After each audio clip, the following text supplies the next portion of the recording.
terjadi. Kopi Gampung.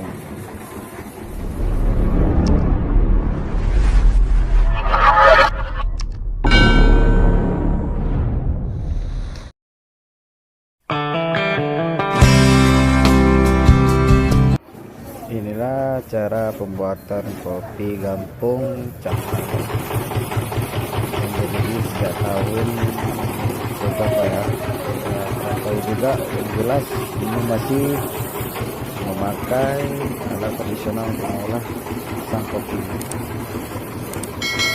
ini reaksinya kopi yang terjadi. Kopi Gampung.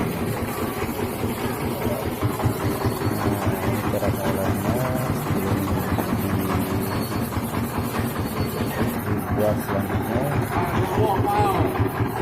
Ini kopinya.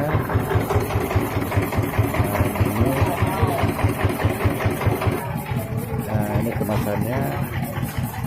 Mungkin ada beberapa lagi nama produknya ya. Produk Gunung Emas.